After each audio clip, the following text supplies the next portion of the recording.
to the marvelous land of Oz.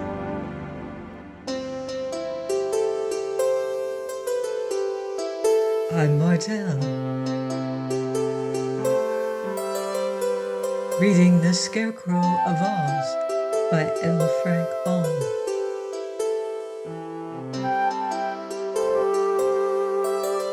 Chapter 19, The Conquest of the Witch. Now, as soon as the conquest of King Cruel had taken place, one of the orcs had been dispatched to Pon's house with the joyful news. At once Gloria and Pon and Trot and Button Bright hastened toward the castle. They were somewhat surprised by the sight that met their eyes, for there was the Scarecrow, crowned king, and all the people kneeling humbly before him. So they likewise bowed low to the new ruler, and then stood beside the throne. Cap'n Bill, as the gray grasshopper, was still perched upon Trot's shoulder, but now he hopped to the shoulder of the Scarecrow and whispered into the painted ear, "I thought Gloria was to be queen of Jinxland." The Scarecrow shook his head. "Not yet," he answered. "No queen with a frozen heart is fit to rule any country." Then he turned to his new friend, the orc, who was strutting about very proud of what he had done, and said, "Do you suppose you or your followers could find old Blinkie the Witch?" "Where is she?" asked the orc. "Somewhere in Jinxland, I'm sure." "Then," said the orc, "we shall certainly be able to find her." "It will give me great pleasure," declared the Scarecrow. "When you have found her, bring her here to me, and I will then decide what to do with her." The orc called his followers together and spoke a few words to them in a low tone.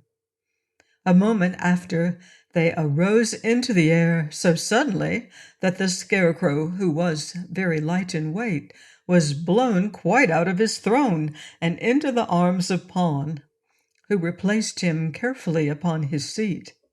There was an eddy of dust and ashes, too, and the grasshopper only saved himself from being whirled into the crowd of people by jumping into a tree, from where a series of hops soon brought him back to Trot's shoulder again.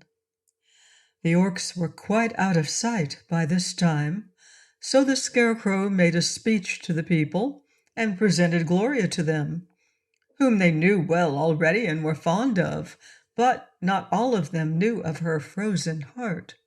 And when the Scarecrow related the story of the wicked witch's misdeeds, which had been encouraged and paid for by Cruel and Googly Goo, the people were very indignant. Meantime, the 50 orcs had scattered all over Jinxland, which is not a very big country, and their sharp eyes were peering into every valley and grove and gully. Finally, one of them spied a pair of heels sticking out from underneath some bushes, and with a shrill whistle to warn his comrades that the witch was found, the orc flew down and dragged old Blinkie from her hiding place. Then 2 or 3 of the orcs seized the clothing of the wicked woman in their strong claws, and lifting her high in the air where she struggled and screamed to no avail, they flew with her straight to the royal castle and set her down before the throne of the Scarecrow. "Good!" exclaimed the straw man, nodding his stuffed head with satisfaction. "Now we can proceed to business. Mistress Witch, I am obliged to request, gently but firmly, that you undo all the wrongs you have done by means of your witchcraft." "Bah!" cried old Blinkie in a scornful voice. "I defy you all. By my magic powers I can turn you all into pigs, rooting in the mud, and I'll do it if you are not careful." "I think you are mistaken about that," said the Scarecrow, and rising from his throne, he walked with wobbling steps to the side of the witch. "Before I left the land of Oz, Glinda the royal sorceress gave me a box which I was not to open except in an emergency. But I feel pretty sure that this occasion is an emergency. Don't you, Trot?" he asked, turning toward the little girl. "Why, we've got to do something," replied Trot seriously. "Things seem to be in an awful muddle here just now, and they'll be worse if we don't stop this witch from doing more harm to people." "That is my idea exactly," said the Scarecrow, and taking a small box from his pocket, he opened the cover and tossed the contents toward Blinkie.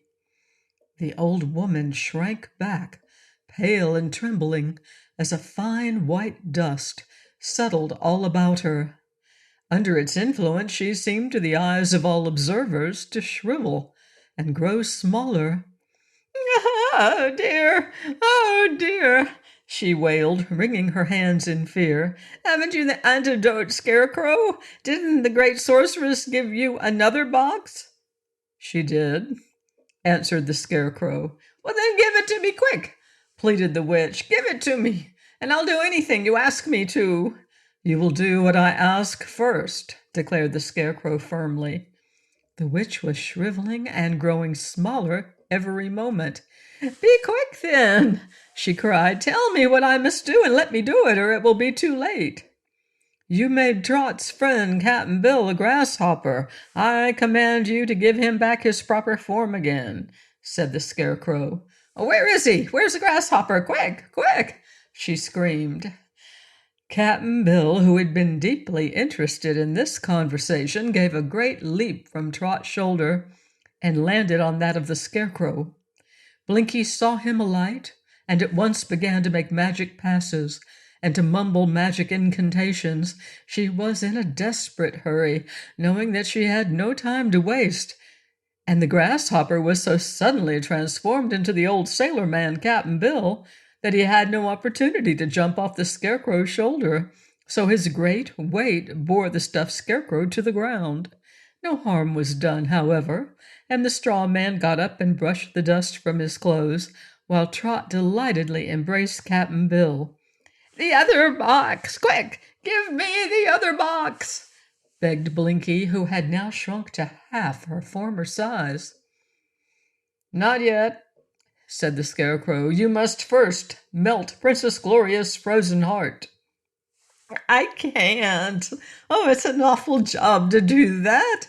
I can't," asserted the witch in an agony of fear, for still she was growing smaller. "You must," declared the Scarecrow firmly. The witch cast a shrewd look at him and saw that he meant it. So she began dancing around Gloria in a frantic manner. The princess looked coldly on, as if not at all interested in the proceedings, while Blinkie tore a handful of hair from her own head and ripped a strip of cloth from the bottom of her gown. Then the witch sank upon her knees, took a purple powder from her black bag, and sprinkled it over the hair and cloth. "I hate to do it. I hate to do it," she wailed, "for there is no more of this magic compound in all the world. But I must sacrifice it to save my own life. A match! Give me a match! Quick!" And panting for lack of breath, she gazed imploringly from one to another. Cap'n Bill was the only one who had a match, but he lost no time in handing it to Blinkie, who quickly set fire to the hair and the cloth and the purple powder. At once, a purple cloud enveloped Gloria, and this gradually turned to a rosy pink color, brilliant and quite transparent. Through the rosy cloud, they could all see the beautiful princess, standing proud and erect. Then her heart became visible, at first frosted with ice, but slowly growing brighter and warmer, until all the frost had disappeared, and it was beating as softly and regularly as any other heart. And now the cloud dispersed and disclosed Gloria, her face suffused with joy, smiling tenderly upon the friends who were grouped about her. Poor Pon stepped forward, timidly, fearing a repulse, but with pleading eyes and arms fondly outstretched toward his former sweetheart. And the princess saw him and her sweet face lighted with a radiant smile. Without an instant's hesitation, she threw herself into Pon's arms, and this reunion of two loving hearts was so affecting that the people turned away and lowered their eyes so as not to mar the sacred joy of the faithful lovers. But Blinkie's small voice was shouting to the Scarecrow for help. "The antidote!" she screamed. "Give me the other box, quick!" The Scarecrow looked at the witch with his quaint painted eyes and saw that she was now no taller than his knee. So he took from his pocket the second box and scattered its contents on Blinkie. She ceased to grow any smaller, but she could never regain her former size. And this the wicked old woman well knew. She did not know, however, that the second powder had destroyed all her power to work magic. And seeking to be revenged upon the Scarecrow and his friends, she at once began to mumble a charm so terrible in its effect that it would have destroyed half the population of Jinxland had it worked. But it did not work at all, to the amazement of old Blinkie. And by this time the Scarecrow noticed what the little witch was trying to do and said to her, "Go home, Blinkie, and behave yourself. You're no longer a witch, but an ordinary old woman, and since you are powerless to do more evil, I advise you to try to do some good in the world.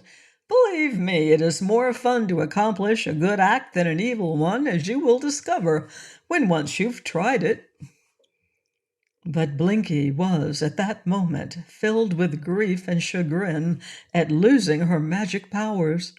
She started away toward her home, sobbing and bewailing her fate, and not one who saw her go was at all sorry for her. Please join me next time for the further adventures of Trot and Cap'n Bill in The Scarecrow of Oz by L. Frank Baum. Goodbye for now. See you in Oz.